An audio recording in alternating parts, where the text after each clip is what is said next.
Questions 1 through 10 on the 2021 Grade 10 AMC 10A.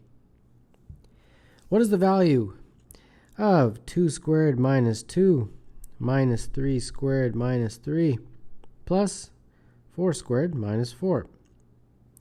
2 squared is 4, so we have 4 minus 2. 3 squared is 9, so we have 9 minus 3. 4 squared is 16, so we have 16 minus 4.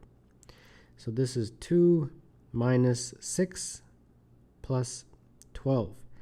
And that's going to be 14 minus 6, which is 8. Number 1, the answer is D. Portia's high school has 3 times as many students as Lara's high school. The two high schools have a total of 2,600 students. How many students does Portia's high school have? So Portia has 3x students and Lara's high school has x students. So the total, which is 3x plus x, is 2,600. So 4x is 2,600, and then x would be 650. So we want Portia's high school, so that's 3x, so that's going to be 3 times 650, and that is 1950. And therefore, number 2, the answer is C. The sum of two natural numbers is 17402. One of the two numbers is divisible by 10. If the units digit of that number is erased, the other number is obtained. What is the difference of these two numbers? Well, let's say the numbers are x and y. X is divisible by 10. So that means x divided by 10 is equal to some integer. Let's call it a. And they're saying that if you have that number and you erase the final digit, it becomes the other digit. So let's just say, for example, that x was 470, right? It has to be divisible by 10. So that's why the last digit has to be a 0. Then you erase that, okay? And if you erase it, you get left with just 47. And that is going to be my y. That's basically what they mean. So in terms of writing it in terms of x, this is really just x divided by 10. So the sum of two natural numbers is 1704, so 17402. So that means I can leave x the way it is, but for y, since that's x over 10, I put x over 10. So x plus x over 10 is equal to 17402. Then add this top and bottom by 10, so that's going to be 10x plus x, 11x, is equal to 17402 times 10 if I cross multiply. And then therefore this is going to be 17420 divided by 11, and that means x is equal to 15820. Y is x over 10. So y is just 1582. And now they want the difference, so the difference is basically just x minus y. And that would be 15820 minus 1582, and that is 14238. So number 3, the answer would be D.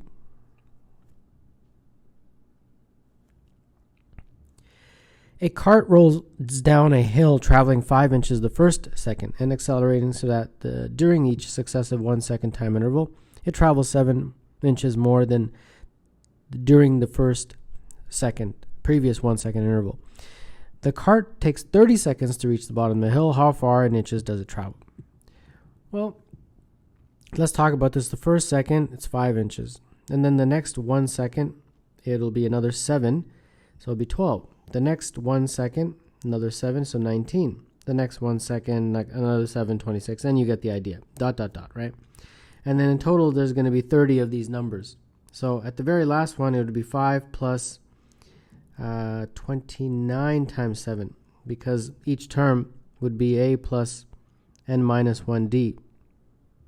It's basically an arithmetic sequence where a is the first term, which is 5, and then d is the difference, which is 7. So the sum of all those 30, if you remember that formula, is, if I remember that formula, I believe it's n over 2 times 2a plus n minus 1 times d. And in our case, n is 30. So 30 divided by 2, 2 times 5 plus 30 minus 1, and the difference is 7. So this is 15 times 10 plus 29 times 7 is 203. So that's 213 times 15, 3195. Number 4, the answer is D.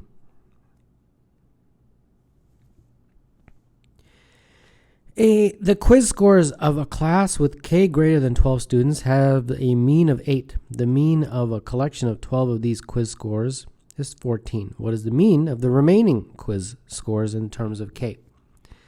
Well, the sum of all the scores divided by the total, which is K, would be basically the average of all.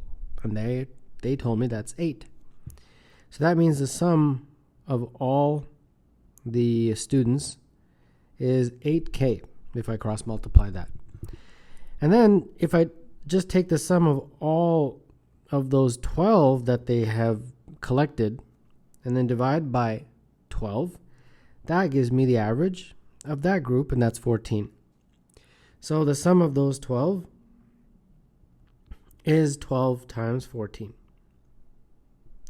So now if I want the sum of the remaining and divide by the number of remaining, because that's going to be how you figure out the mean of those remaining. So mean of remaining, that would be as follows. You would take the sum of the remaining, and then you would divide by the number of remaining terms, or the remaining scores, I guess. So the sum of the remaining basically would be the sum of all minus the sum of those 12. The sum of all was 8K, and the sum of those 12 was 14 times 12. And then the number of remaining scores, well, the total is K, and we had taken away 12, so the remaining would be K minus 12. And that's it. And I think that is all we need to do. I think we can just multiply that 14 times 12. That gives 168, and that would be it. So that is B for number 5.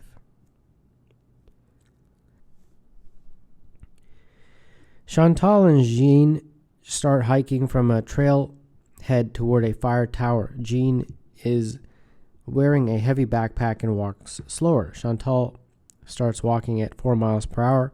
Halfway to the tower, the trail becomes really steep, and Chantal slows down to 2 miles per hour. After reaching the tower, she immediately turns around and descends the steep part of the trail at 3 miles per hour. She meets Jean at halfway. What was Jean's average speed in miles per hour until they meet? So Chantal and Jean, and both of them, I guess, are on their way to some tower, I guess. And so the tower is here. So the journey, I guess, is cut in half. So this is a distance over 2, and this is distance over 2, like that. And speed is equal to distance over time, and time is equal to distance over speed. You guys know that. So for the first part, let's talk about Chantal. Her speed is 4 miles per hour. And then the second part, her speed is 2 miles per hour. But then she comes back. And then when she's coming back, her speed is 3 miles per hour. Yeah. Okay. So her total time is going to be d over 2 over 4 plus d over 2 over 2, and then plus d over 2 over 3. And then that total time is equivalent to the time that it takes Jean to go from there to there, because that's where they meet. And that, for Jean, would be just d over 2 over his speed, which is what we have to figure out in this question. So this d over 2, all this stuff, is equivalent to d over 2 over s. All right, so I guess we can just solve this. The d over 2's all cancel, and And all we're left with is just 1 over s is equal to 1 over 4 plus 1 over 2 plus 1 over 3. So that looks like I have to add a fraction. Common denominator is 12. That looks like 3 plus 6 plus 4. Here's 1 over s. So that means 1 over s is 13 over 12. The speed, therefore, would be the reciprocal, which is 12 over 13. Number 6, the answer is A.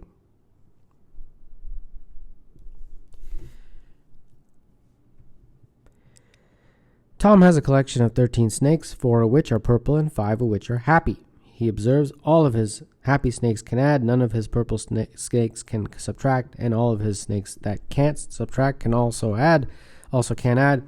Which of these conclusions can be drawn about Tom's snakes? Well, it looks like one of those famous Venn diagrams. Let's see what we get. So we are told that there's 13 in total, right? So I'll just say that this first circle is the purple snakes, and the second circle are the happy snakes. And we'll say this region is A, this region is B, this region is C. So all of his happy snakes can add. So B plus C, those guys, they can add. Okay. None of his purple snakes can subtract. So that means A plus B, they can't subtract.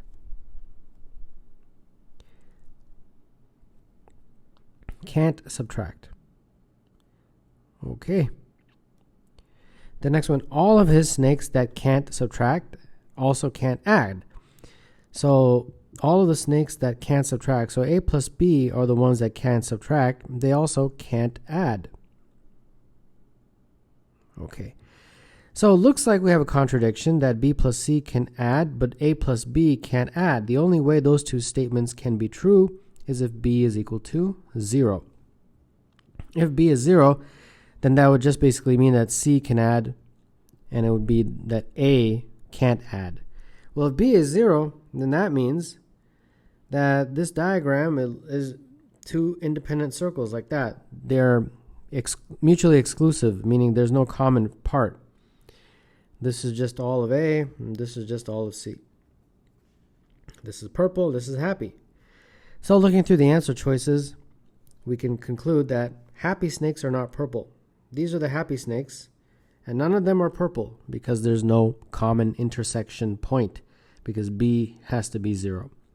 So number 7, the answer is D.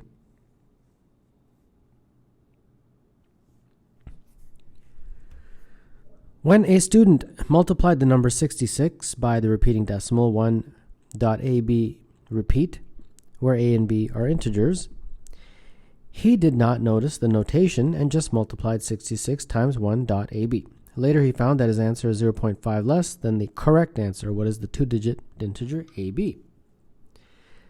66 is what he multiplies by the 1.ab, and we are comparing it to what would happen if you multiplied it to 1.ab repeat.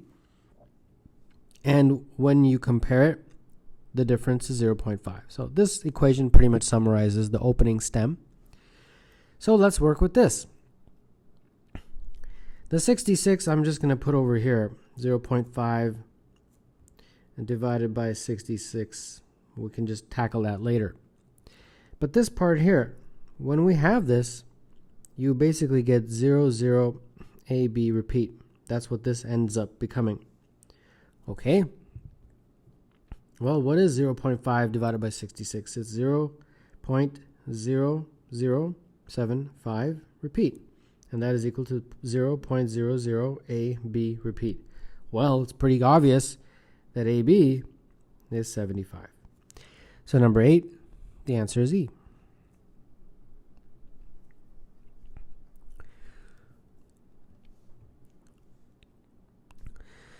What is the least possible value of xy minus 1 squared plus x plus y squared for real numbers x and y? Well, let's see. This has to be positive because it's squared. This has to be positive, or it could be 0. So it's greater than or equal to 0 here, greater than or equal to 0. So the tempting thing to say, okay, they're both 0, so the least possible value is 0. But is that possible? For example, if x was 1 and y was 1, then this part would be x times y, which is 1 minus 1. It becomes 0. But this part would become 1 plus 1, which is 2 squared, would become 4. So that's far greater than 0. So the best thing to do in this question is just to expand it. And when you do, you get x squared y squared minus 2xy plus 1. And then that part becomes x squared plus 2xy plus y squared. And then, interestingly, those two cancel. So you're left with x squared y squared plus 1 plus x squared plus y squared. And then here it makes it a little bit clearer. This has to be greater than or equal to 0. This has to be greater than or equal to 0, and so does this. Those can never be negative. Well, I think now it's a bit clearer. If they're all of those are zeros, then this would just become 1. Can I make them all zeros? And sure you can, if you let both x and y equal to 0. All of those would become 0. So the answer would eventually just become a 1, and that's the least possible value of that entire expression. So number 9, the answer is D. Which of the following is equivalent to this? All right, so how do I approach this? Well, a little bit of a trick. You multiply everything by 3 minus 2. Now 3 minus 2, as I'm sure you know, is equal to 1. So if you stick a 3 minus 2 out here, it doesn't change anything. You're just multiplying by 1. But if you do it one step at a time, something interesting happens. So first, let's just tackle that part. 3 minus 2 times 2 minus 3. And to make it a little bit better, I'll put the 3 here and the 2 here. Changing that order will not change the sum. So when you do that, it becomes 9 minus 4. Okay, we're done with these guys. Now let's add that. So again, change the order. 3 squared is 9. So 3 squared plus 2 squared, which is 4. So it's 9 minus 4 times 9 plus 4. This becomes, and I'll put it in powers of 3 now. 3 to the power of 4. And then I'll put in powers of 2, 2 to the power of 4. Okay, that took care of that one. I mean, it took care of this one, I should say. Now we have to move on to this one. Now when we move on to that one, we get 2 to the power of 4, but let's reverse the order. 3 to the power of 4 to the power of 4. That becomes 3 to the power of 8 minus 2 to the power of 8. Okay, that took care of that. Now let's move on to the next one. Put 3 to the power of 8 plus 2 to the power of 8. When you do this, you get 3 to the power of 16 minus 2 to the power of 16. We're done with that. Now let's go to the next one. 3 to the power of 16 plus 2 to the power of 16. 3 to the power of 32 minus 2 to the power of 32. Done with that. Moving right along, 3 to the power of 32 plus 2 to the power of 32. That gives me 3 to the power of 64 minus 2 to the power of 64. Done with that. And then we add the last one, which is 3 to the power of 64 plus 2 to the power of 64. And when you do that, you get 3 to the power of 128 minus 2 to the power of 128. So there we go, number 10. Interesting question. The answer would be C.